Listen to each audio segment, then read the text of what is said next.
How to remove bees. Understand what you're dealing with. Before you take any action, it's important to make sure that it is definitely bees you're dealing with, and not wasps or hornets. Bees are valuable pollinators and are not aggressive or dangerous, unless someone in your family has an allergy, so killing them should be avoided if possible. You can identify bees by examining their appearance. This is easiest if you can find a dead bee. Look for hairs on the body. All bees have hairs, whereas wasps tend to have smooth exteriors. Also try to get a look at the nest. Honeybees build their nests out of wax, in a honeycomb formation, whereas other stinging insects tend to construct their nests out of wood fiber or mud. Honeybees tend to be most active in spring, when they are collecting pollen. Watch for signs of them flying back and forth from the nest. Call a local beekeeper.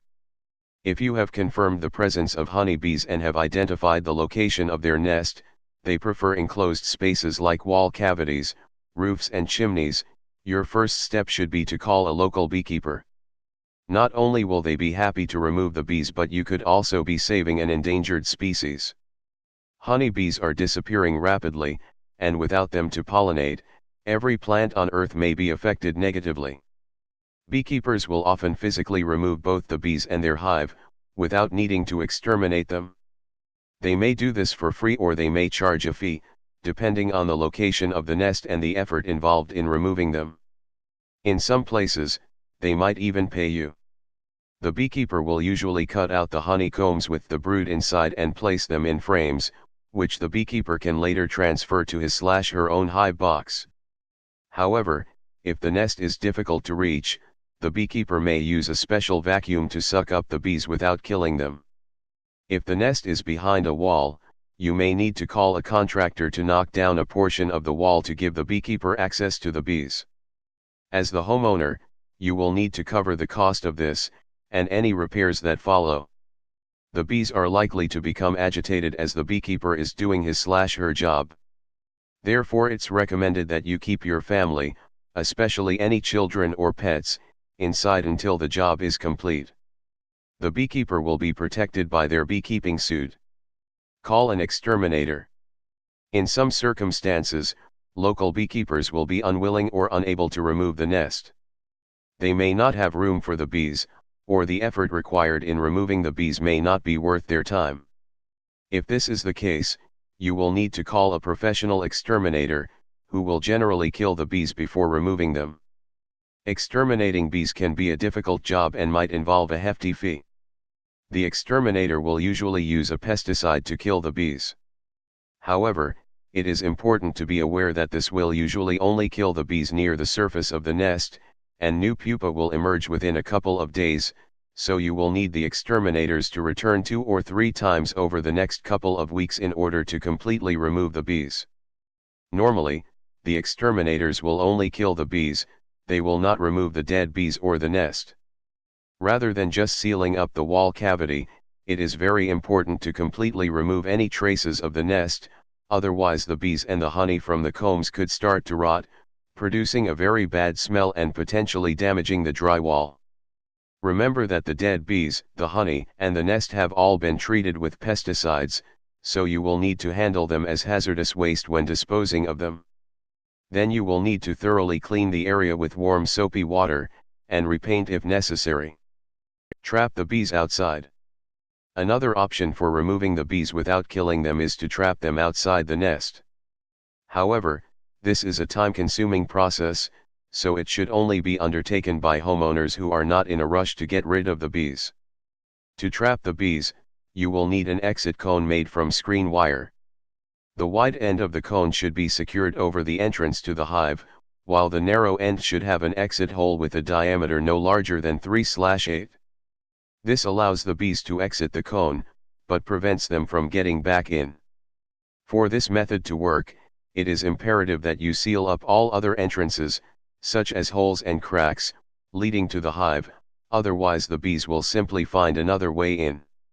To ensure that the trapped bees survive, you will need to put a second, small hive, provided by a beekeeper, as close to the exit cone as possible.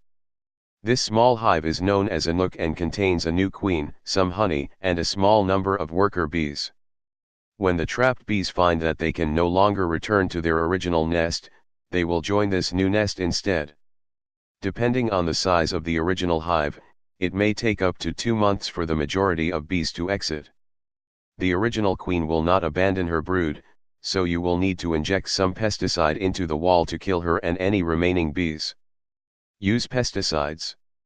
If you aren't able to enlist the help of a beekeeper and don't want to pay an exterminator, you can get rid of the bees yourself using pesticides. Find an aerosol pesticide containing pyrethroids. Don't worry if it's intended for wasps and hornets, it will work just as well on bees, killing them upon contact. Cover yourself up in protective clothing and spray the pesticide into the hive, following the label's instructions, from any available access points. Do this in the late evening, when the bees are less active. Keep in mind that the pesticide will only kill the bees it comes in direct contact with, so it won't have any effect on the developing pupa which have yet to hatch. Therefore, you will need to repeat the spraying process 2 or 3 weeks later to ensure that the newly hatched bees are also exterminated. If you don't want to use an aerosol, you could also use a motor blower to blow an insecticidal dust like 7 into the hive. The dust will not kill the bees immediately, but the worker bees will track the dust into the center of the hive, eventually killing off the entire hive. Clean up afterwards. Once the bees have been removed, it is very important that you remove the hive and clean up any honey or dead bees before sealing the area. If the honey and dead bees are not removed, they can start to rot or ferment, causing a very bad odor that may fill your home. The unattended honey may also seep through drywall, causing a lot of damage to your home. In addition, the smell of old honey and wax can attract new swarms to set up their hive in the same location, so it's important to remove the old one and seal off the area in order to avoid going through the whole bee removal process again the following year. In order to remove a large hive, you may need to tear down a wall. This is a pain, but remember that the cost of fixing the wall is less than the potential cost of replacing damaged drywall. Clean up the old hive, then paint over the area. The final step is to fill in the cavity. Expandable foam insulation is recommended, and seal up any holes or cracks in the wall where the bees could potentially re-enter. It's also advisable to inspect the area periodically throughout the year, to make sure all of the entrances remain sealed. Getting rid of bees in the garden. Wait it out. If the bees have set up residence in a tree, fence, or other location somewhere near your houses, you should consider just leaving it alone and allowing bee season to pass. Bees are not typically very aggressive, unless they feel under threat, so if you leave them alone to go about their business, you shouldn't have any problems. When the cold winter weather sets in, the worker bees will die and the new queens will leave. Then you can safely remove the nest. Of course, this is only possible if the bees are not interfering with your use of the garden and if no one in your family has a bee allergy. Call a beekeeper. If you can find a local beekeeper who is willing to help you with your bee problem, they may be able to save most of the bees by transferring them to a hive box. This can be done in several ways. If the hive is easily accessible, the beekeeper will be able to simply cut out the comb containing the brood and bees and place it directly into a hive box. Alternatively, if the hive is trapped in a section of tree or fence, a hive body can be placed over the entrance and the bees will crawl into it by themselves. Finally, if the hive is in a difficult to reach the spot, the beekeeper may place an exit cone, like the one described in the section above, over the entrance to the hive. This will trap the worker bees outside. A hive body will then be hung in a nearby location, which the trapped out bees will eventually join. Relocate them. If the bees have set up their hive inside a tree, one possible option is just to relocate them by carefully cutting out the tree section containing the bees and placing it in a secluded location, away from your house. If you decide to go down this route, you should do so as early in the year as possible, before the number of bees significantly increases. Make sure to cover yourself up fully in protective clothing, as the bees will probably become aggravated by the sawing or chopping near their hive.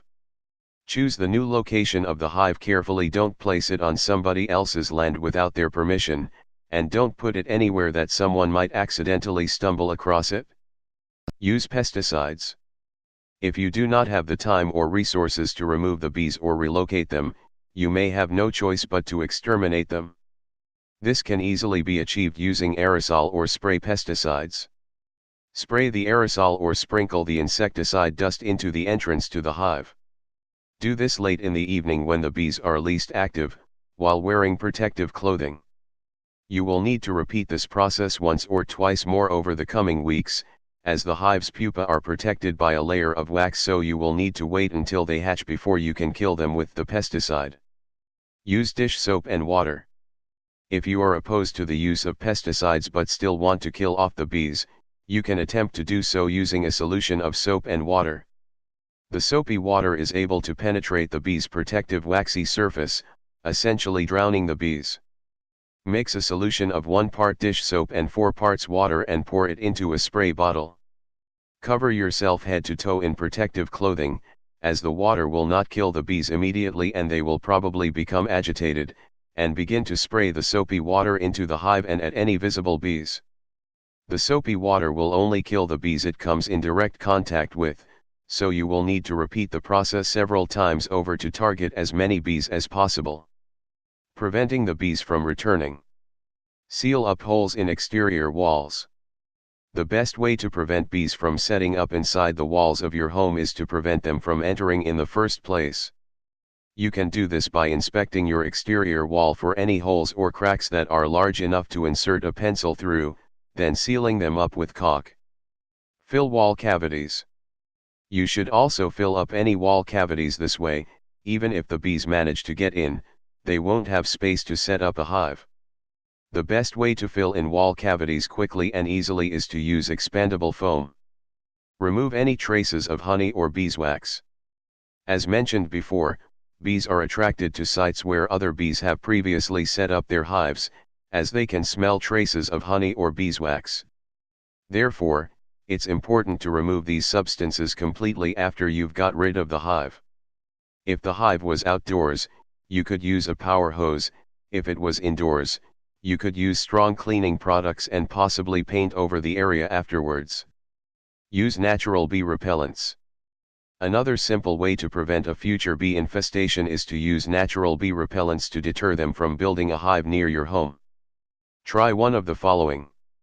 Citronella. The scent of citronella is believed to ward off bees and wasps. You can take advantage of this fact by growing citronella plants in your garden, or by burning citronella candles or incense outdoors during bee season.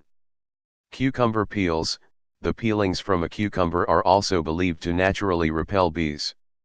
Simply sprinkle the cucumber peels over your lawn and any flower beds. This will deter the bees while also helping to fertilize your garden. Sugar water. An alternative technique is to dissolve a couple of tablespoons of sugar in a basin of water and leave it out in your garden. The bees will be attracted to the sweet scent of the water, thinking it's honey, and end up drowning in the water. It also helps if you add a little dish soap to the water, as this breaks down the wax covering the bee's body and makes it drown faster.